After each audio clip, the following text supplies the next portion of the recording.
नमस्कार प्यारे बच्चों, आज हम करने जा रहे हैं स्वर संधि का चौथा भेद यन संधि। इससे पहले हमने स्वर संधि के 3 भेद दीर्घ संधि, गुण संधि तथा वृद्धि संधि के बारे में पढ़ा। अगर आप लोग ध्यान से याद करें तो उन संधि के भेदों में हमने अ या आ के विभिन्न स्वरों के साथ मेल का अध्ययन किया। इसके अतिरिक्त हमने दीर्घ संधि में ई का ई के लघु या दीर्घ रूप से मेल पढ़ा। आज की संधि में हम लघु या दीर्घ ई का भिन्न स्वर के साथ मेल पढ़ेंगे। यन संधि में लघु या दीर्घ ई का किसी भी भिन्न स्वर के साथ मेल होने से लघु या दीर्घ ई को य हो जाता है, यानी कि ई य में परिवर्तित हो जाती है और जो भिन्न स्वर इसके साथ मिलता है य को उसकी मात्रा लग जाती है। ई के आगे का जो वर्ण होता है वो आधा रह जाता है। तो पहला नियम देखते हैं, लघु या दीर्घ ई का भिन्न स्वर के साथ मेल होने से क्या बनेगा, य और स्वर की मात्रा।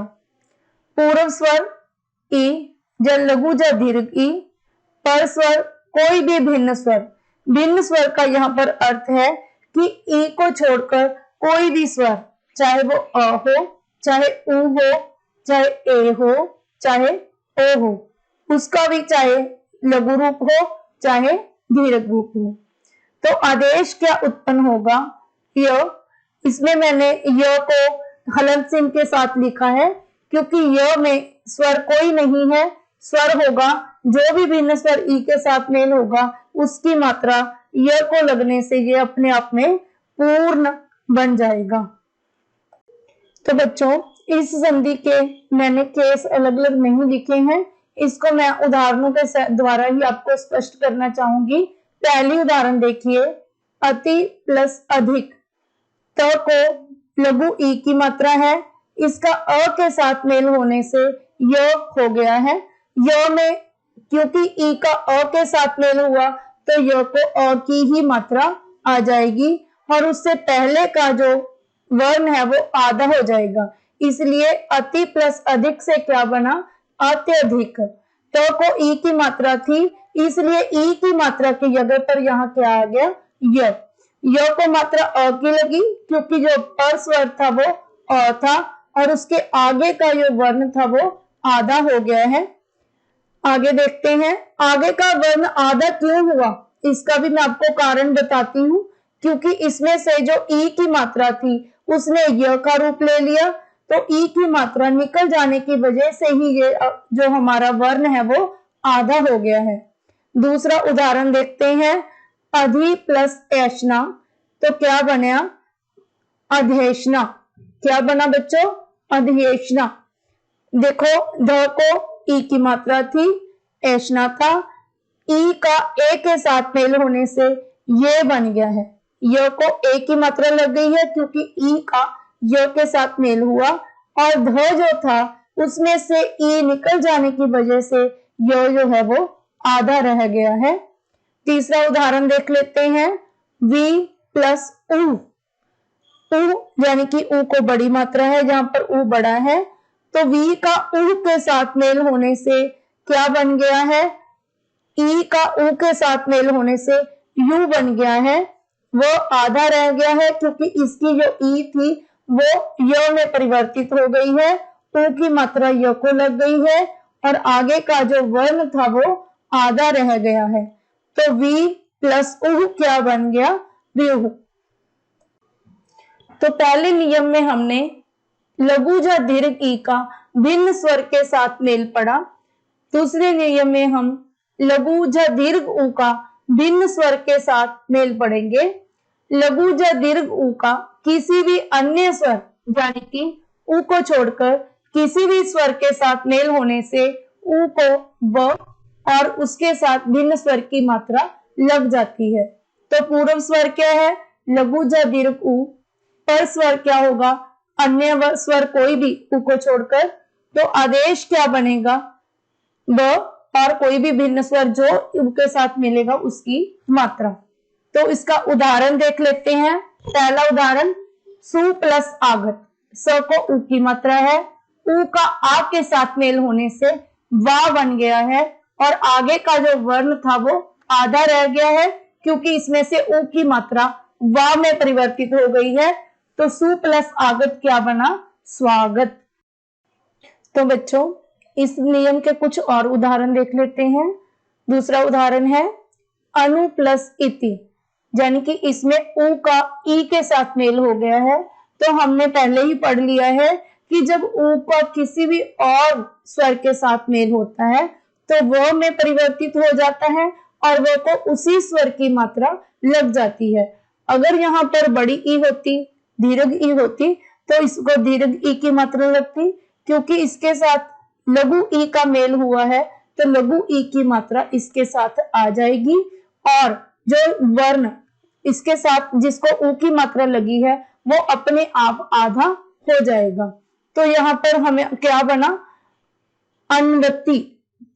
लेकिन जो न था वो आधा रह गया है, इसलिए व ने जो अपनी मात्रा थी, छोटी ई की मात्रा थी, वो इसको उधारी दे दी है।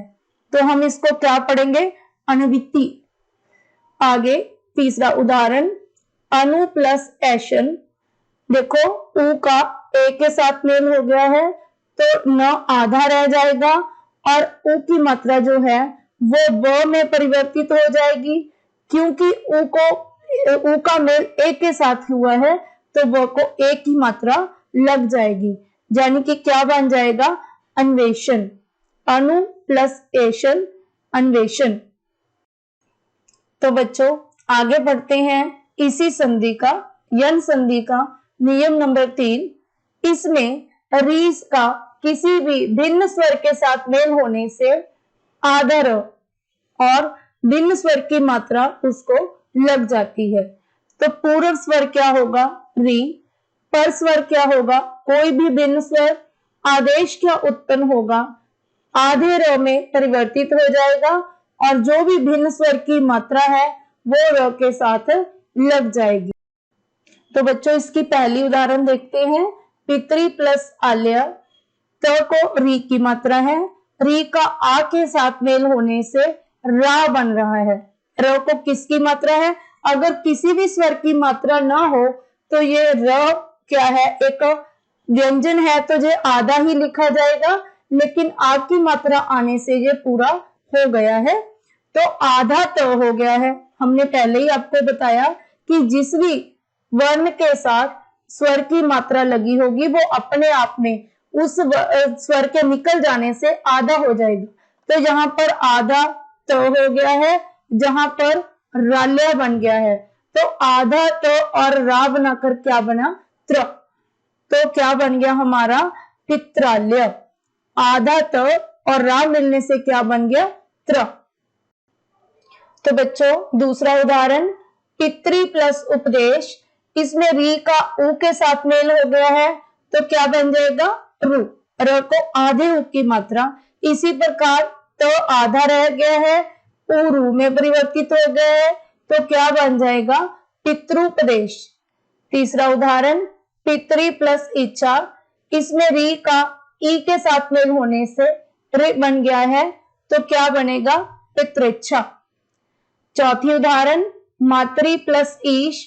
इसमें वही तो को री की मात्रा है तो आधा रह जाएगा, रो को क्या बन जाएगा? बड़ी ई लगने से रीश। तो त्र और री मिलकर क्या बन जाएंगे? तो आधा है और री पूरा है तो त्रिश बन जाएगा।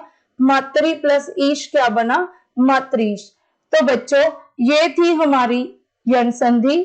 मुझे आशा है कि आपको अवश्य समझ में आई होगी। ज्यादा से ज्यादा लाइक करें, शेयर करें और सब्सक्राइब करें। आगे की नोटिफिकेशन लेने के लिए बेल आइकन को प्रेस करें। धन्यवाद।